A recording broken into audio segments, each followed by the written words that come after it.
Em pleno século XXI, mais de 1 bilhão de pessoas no mundo não têm acesso regular à água potável. Os dados da Organização das Nações Unidas servem de alerta para o futuro da humanidade.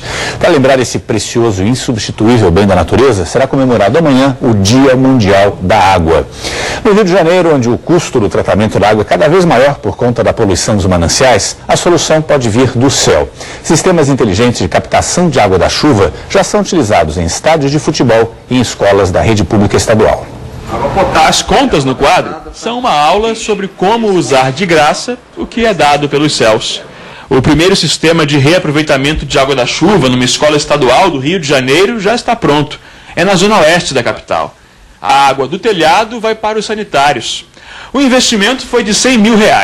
Escolas como essa são 375 no estado. Fazendo as contas, são necessários R$37 milhões e 500 mil para implementar o sistema em todas elas. Mas agora é que vem a melhor parte. De acordo com a empresa de obras públicas do Rio de Janeiro, o sistema coletor promove uma economia de 30% no consumo de água convencional. Se cada escola gasta R$9 mil por mês, a economia em todas elas chega a mais de 1 milhão. Números animadores, mas que por enquanto são só estimativas, só o começo. E claro que começar pela escola é sempre bom. Estou falando em um, imagina em 375, quantos alunos vão ali olhar e pode influenciar isso certamente nas suas casas também. Vão olhar, vão falar para o pai, mãe, por que aqui a gente também não capta essa água de chuva? É mesmo uma mudança cultural, uma mudança de postura. Outras escolas, as de samba, já convivem com o reaproveitamento de água. Metade dos quase 40 mil metros quadrados do telhado da cidade do samba é preparada para coletar água da chuva, que aqui tem dois objetivos. O primeiro é ser armazenada no reservatório de emergência, já que não é pequeno o risco de incêndio nos barracões com tantos materiais de carnaval.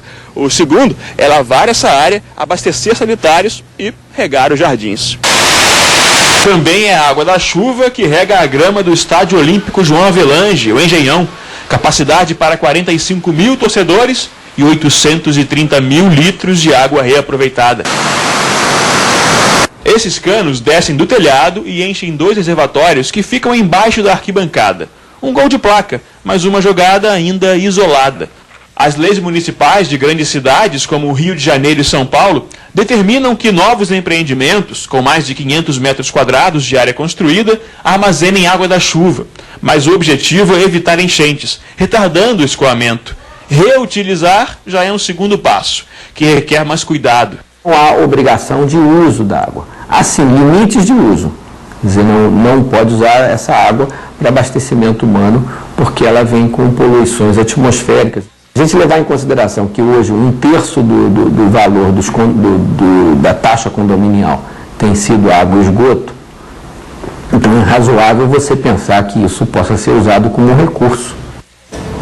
Eu converso aqui no estúdio com o comentarista da Globo News, Sérgio Bessano. Esses casos que a gente viu aqui na reportagem, o Engenhão, a cidade do samba, algumas escolas, são casos isolados ou dá para acreditar que essa é uma tendência que no futuro a gente vai ver muito mais disso? Não, essa certamente é uma tendência, porque o próprio custo da água, que está ficando crescentemente escassa, e o custo da energia, porque essa água tem que ser transportada através de todo um sistema de bombas, também está crescendo bastante, de modo que passa a ser do interesse econômico, inclusive, das pessoas, dos prédios, dos condomínios, aproveitar a água da chuva. Esses exemplos são muito bons porque eles difundem uma tecnologia, difundem informação, mas cidades como Rio de Janeiro, São Paulo, têm que caminhar para um aproveitamento cada vez maior. Agora, como foi bem colocado na reportagem também, é uma mudança cultural. Quanto tempo a gente está falando para as pessoas realmente começarem a perceber e colocar em prática esse tipo de mudança? Isso, enquanto for apenas uma mudança cultural, poucas pessoas o farão. É importante que tem que doer no bolso, o hidrômetro tem que ser individual, mas crescentemente passa a ter um custo importante e mais do que isso, por exemplo, 1/3 da água que a gente usa em apartamentos e casas é de descarga sanitária. É claro que a água da chuva ou água de reuso, água reutilizada, pode ser perfeitamente utilizada. Então é uma economia que não traz qualquer tipo de prejuízo e ao mesmo tempo com o tempo, vai trazer ganhos crescentes. A percepção das pessoas para isso é real. Por exemplo, 1/3 de água de uso é muita coisa. As pessoas têm noção disso. Falta conscientização. Talvez isso o Dia Mundial da Água, que vai ser 22 de março agora, é um bom começo para as pessoas, para conscientizar a população, as pessoas perceberem esse tipo de dado? É um bom momento para ligar as grandes questões do planeta com a vida da gente em casa, nos apartamentos. Quer dizer, a água já está escassa e o aquecimento global tende a tornar essa escassez muito mais grave, porque aumenta a evaporação, derretem as geleiras, já há 1 bilhão de pessoas sofrendo de falta d'água, como vimos nos dados da ONU, e isso vai crescer. E dentro das nossas residências, muitas vezes, como o custo é diluído no condomínio, como ainda não há hidrômetros individuais, não há uma percepção, como o professor Marcos da COP mencionou, que isso já pesa muito na conta do condomínio. E como a gente viu com esse exemplo de colunas sanitárias, 1/3 da água a gente usa mal, com descarga, muitas vezes ineficientes também, usam muito mais água do que precisa. Agora, pois é, justamente, provavelmente não só isso, mas várias pequenas coisas na vida cotidiana que poderiam ser mudadas e fariam uma diferença, eu imagino que é enorme.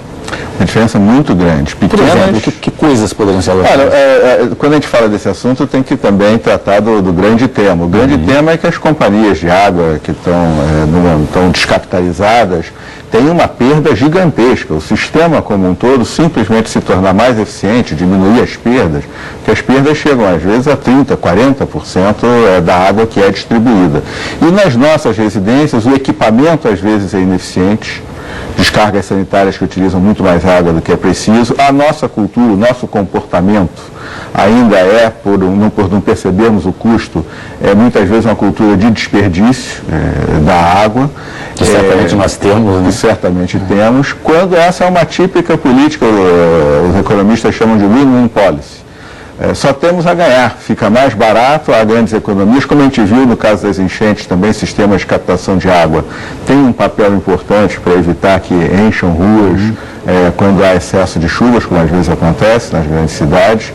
Então, agora, claro, o preço crescente da energia e o preço crescente da água serão estímulos muito poderosos para que toda a rede de infraestrutura, de equipamentos dentro e fora das residências e o nosso comportamento vá se adequando a um mundo com água mais cara, mais escassa e energia igualmente. Alberto, é complicado essa mudança cultural mesmo. Muita gente acha que isso é exagero de ecologista, não é tanto assim. Que diferença vai fazer eu escovar o dente com a torneira aberta ou fechada, não sei o quê.